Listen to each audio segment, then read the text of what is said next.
Assalamualaikum and hi everyone. My name is Putrilia binti Rosli. Today I'm going to present about matter and atomic structure. I'm going to discuss about basic concept of matter, the development of the atomic model, structure of the atom, and lastly isotopes and their uses. Firstly, we need to know about the definition of matter. The definition of matter is tiny and discrete particles. Matter can be divided into two, which is element and compound. Element is a substances that only consist of one type of atom, such as pure iron metal. Atom is the smallest and indivisible particles of an element. Compound is a substances that consist of more than one element that form a molecule. A compound is made up of either molecules or ions. An example of compound is carbon dioxide, where there are two types of element in one molecule. Compound consists of molecule and ion. Molecule is a compound made up of two or more atoms from different or same kind of atoms. Ion is the particles that carry charges cation positive or anion negative. There are three physical states of matter. It is solid, liquid, and gas. The arrangement of particles in solid are packed very closely, while the particles in liquid are packed closely but have empty space between them. The arrangement of particles in gas are very far apart. The movement of particles in solid are vibrate at a fixed position. Particles in liquid move randomly and slowly, while in gas, the particles move randomly and rapidly at all directions. Next, the kinetic energy in solid is low, liquid is high on average, and gas is high speed. The rate of diffusion is low for solid and average for liquid. Meanwhile, for gas, the rate of diffusion is high. The changes of state of matters from solid to liquid is called melting. Solid is heated, the particles obtain energy and vibrate at a faster rate.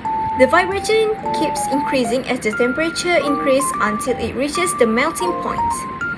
At the melting point, the particles obtain enough energy to overcome the attractive force between the particles. Therefore, the matter in solid state changes to a liquid. During melting, the temperature remains constant. This is because the heat energy is used to break the bond. Then, from liquid to gas, the changes of state of matters is called vaporization. It occurs in two conditions, either evaporation or boiling. Evaporation occurs only on the surface of the liquid and at a slower rate. Boiling occurs to the whole liquid and happens very fast.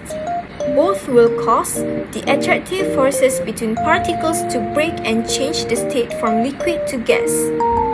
From gas to solid, it is called deposition. The gaseous substance get deposited by passing the intermediate liquid state. An example of deposition is when water vapor in the atmosphere changes directly into ice, such as the formation of frost. From liquid to solid, the changes of state is freezing. Temperature drops and the heat energy is released. As the heat is released, the kinetic energy decreases, the movement of particles are slower and the particles are pulled closer by the strong forces between particles.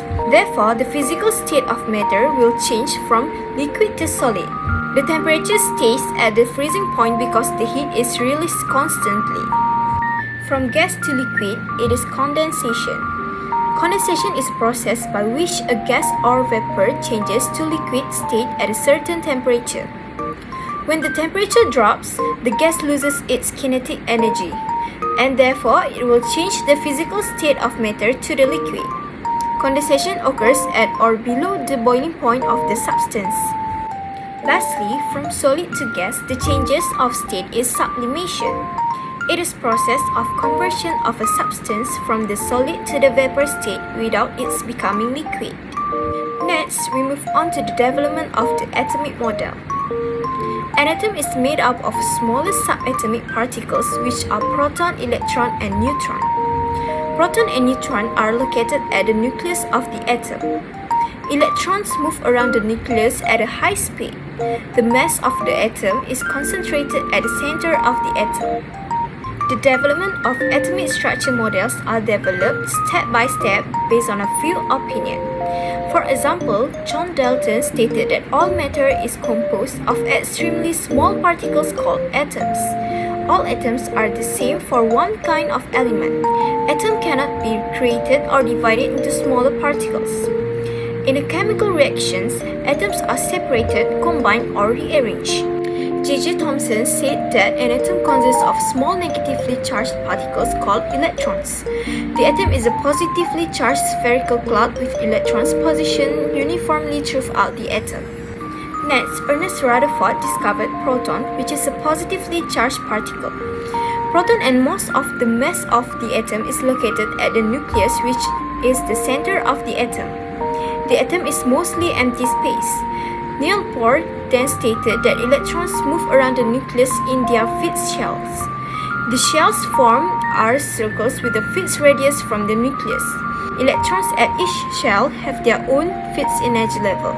Lastly, James Chadwick discovered the presence of the neutrons in the nucleus through an experiment where the beryllium-9 atom is bombarded with alpha particles.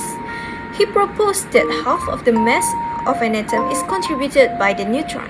Let's move on to structure of the atom. There are proton number and nucleon number. Proton number is the number of protons in the nucleus of an atom. Proton number equal to number of protons. In a neutral atom, the number of electrons and protons are the same. Nucleon number is the total number of protons and neutrons. Nucleon number equal to number of protons plus number of neutrons. The nucleon number of an atom is about the same as the mass of the atom. There are standard representation of an atom. The chemical symbol is written to represent an element. The standard representation of an element is as follows. There is also electron arrangement of an atom. Niels Bohr suggested there is an energy level for each electron that occupy the orbits. The orbits with definite energy level are known as shell. The first shell can hold up to 2 electrons, the second shell can hold up to 8 electrons, the third shell can hold up to 18 electrons. This is the example of electron arrangement of carbon. Lastly, isotopes and their uses. Let's first talk about the definition of isotope.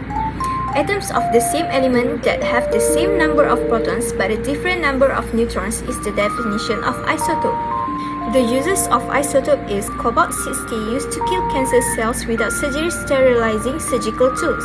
Iodine-131 used for treatment of thyroid disorders. Phosphorus-32 used to study of plant metabolism and uranium-235 used to generate electricity through the nuclear power generator. Carbon-14 used to estimation of artifacts of fossils age. Lead-210 used to determine the age of sand and earth layers up to 80 years. Hydrogen-3 used as a detector to study sewage and liquid waste. Lastly, sodium-24 used in detecting leakage in underground pipes. That's all from me. I hope you guys enjoyed this video. Thank you!